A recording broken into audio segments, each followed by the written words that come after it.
Bonjour à tous, avec Randstad, on vous fait découvrir les coulisses de l'OM et on va partir à la découverte de Jean-Charles, qui est responsable des animations à l'Orange Vélodrome.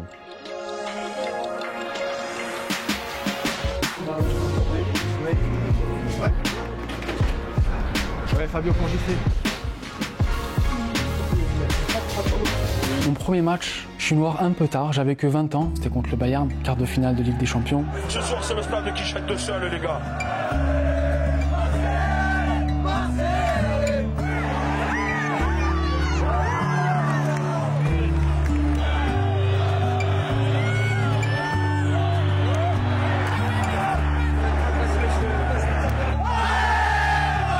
J'étais en virage nord, je m'en rappelle. C'est vrai que malgré le fait qu'il n'y ait pas eu une énorme affluence, tu sentais déjà le truc. J'ai fait un lycée seconde générale classique. Petit à petit, je me suis spécialisé dans le domaine du sport, notamment de l'événementiel sportif. Et j'ai fini mon cursus avec un Master 2, donc en management et événementiel sportif que j'ai effectué à Nice. Je voulais absolument travailler dans le foot. Étant ancien footeux, malheureusement les blessures ont fait que j'ai dû arrêter le foot, mais je voulais absolument rester dans ce milieu parce que j'adore ça. J'adore particulièrement l'OM. Alors j'ai pas été pris en stage à la fin de mes études, j'ai été pris au FC Metz. Voilà, le FC Metz m'a donné ma chance de pouvoir mettre un pied dans le milieu professionnel du football. Ça m'a tout de suite fait comprendre qu'il fallait que je mêle mon club de cœur qui était l'Olympique de Marseille, donc avec mes objectifs professionnels pour avoir en fait cette sensation d'aller faire quelque chose qui nous plaît plus que tout. À la fin de mon stage, j'ai candidaté en candidature spontanée à l'Olympique de Marseille. J'ai eu la chance d'être reçu. Honnêtement, je ne pensais pas être pris, au vu du nombre de candidats qu'il y avait à l'époque. Mais c'est passé 1, 2, 3 entretiens. Et là, au moment où on t'annonce que c'est bon, tu signes ton CDI demain, c'est incroyable ce qui se passe dans nos têtes. Je pense que c'est le cas de beaucoup de personnes ici. Vas-y, ouais.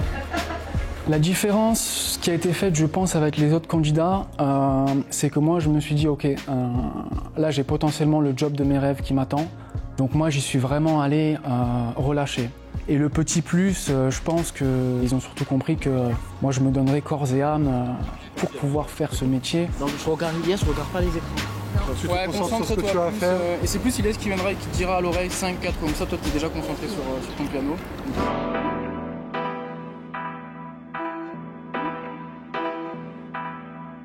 Donc j'occupe le poste de responsable animation. Ça correspond en fait à toute la partie du protocole d'avant-match.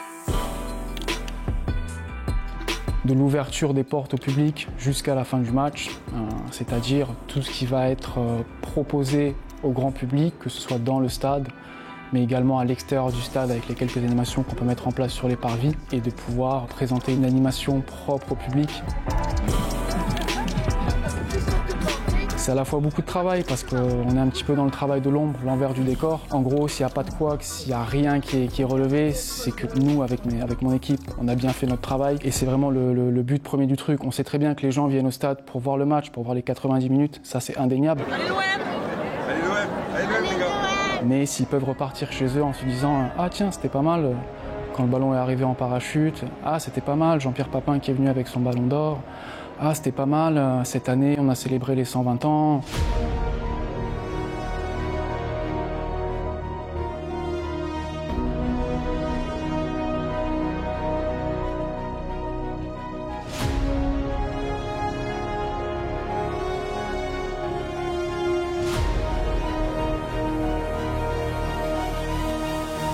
D'avoir plusieurs facteurs au cours de l'année, plusieurs gros matchs thématisés entre guillemets. Jean-Pierre Papin qui est venu avec son ballon d'or. Monsieur Jean-Pierre Papin qui présente son ballon d'or et qui va donner le coup d'envoi fictif. Quelle ambiance! Tout le stade est debout pour ovationner une légende de l'Olympique de Marseille, Monsieur Jean-Pierre Papin. On fait amener le ballon du match par des parachutistes. Le saut en direct des parachutistes de la Légion étrangère qui vont nous amener le ballon du match en direct.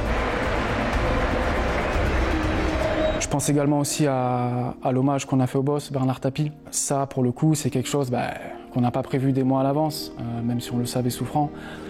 Quand ça arrive, il faut être réactif et surtout, il faut être bon. Il faut être bon, il ne faut pas se louper. On a fait venir une violoniste pour qu'elle nous interprète We Are the Champions, qui s'appelait Marina Chiche d'ailleurs, qui est très connue, mais qui est une virtuose. Mais même pour elle, jouer devant 60 000 personnes, elle ne l'avait jamais fait. Donc je peux vous dire que lorsque Marina a joué son morceau et que tout s'est bien passé, voilà, pour la plupart des gens dans les tribunes, pour eux, c'était un moment très formel.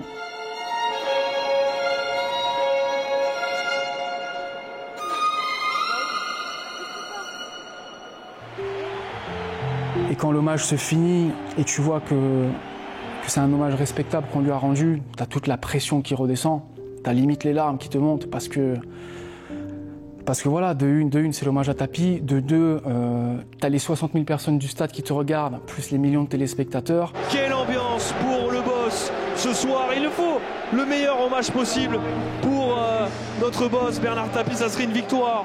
Toutes ces choses, voilà, ne serait-ce que si les personnes ne relèvent qu'un seul petit point de toutes les 2 heures d'avant-match, pour nous c'est déjà une réussite. Quand tu rentres chez toi le soir après un match, tu regardes un petit peu les réseaux avec le hashtag du match, les animations que tu as pu mettre en place, tu peux voir tes retours directement. Ça n'a pas de prix. Voilà, pouvoir mettre un curseur en rentrant chez soi le soir, ne serait-ce qu'en allumant la télé et voir le débrief de match. Ouais, j'arrive là.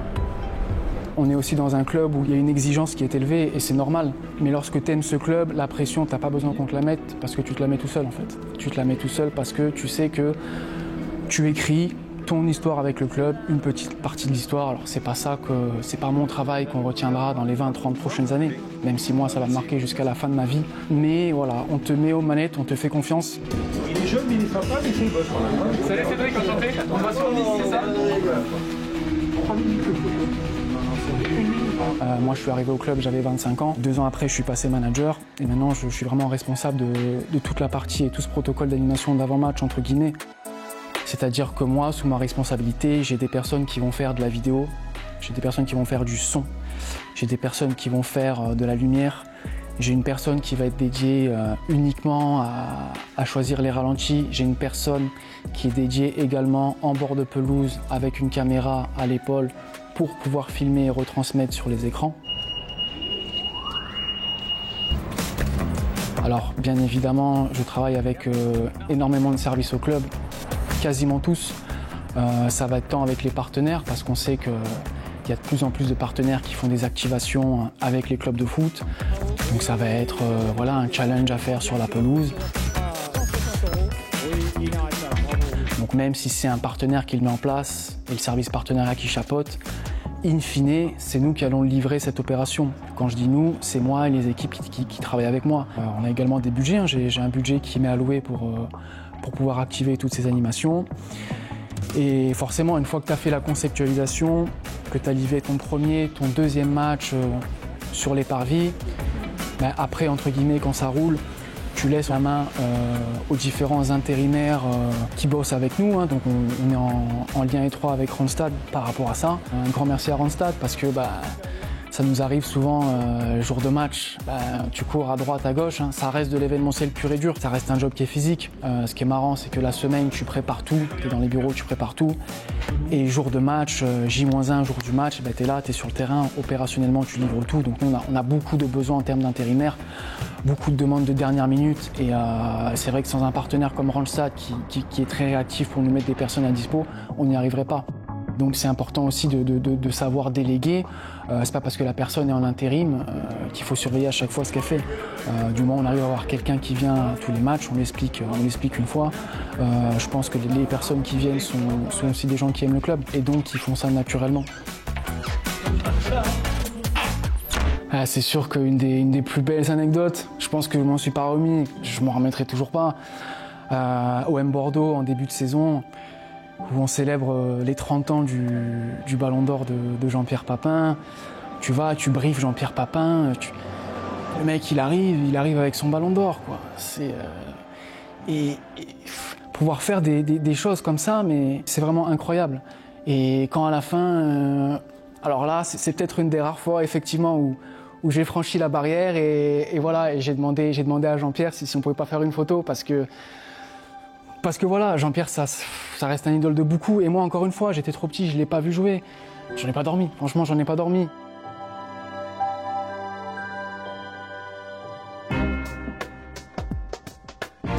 Oui, bien sûr, l'ambiance à l'Orange Vélodrome, elle est extraordinaire. Déjà, dès l'échauffement, on peut ressentir toute cette ferveur et ça nous booste. Bien sûr qu'on a encore plus envie de se battre sur le terrain et ramener les 3 points déjà pour la victoire pour le club et aussi pour tout le peuple marseillais qui est dans le stade. On espère que vous en avez appris un peu plus sur le métier de Jean-Charles. Rendez-vous au prochain épisode avec Michael qui est intendant à l'OM.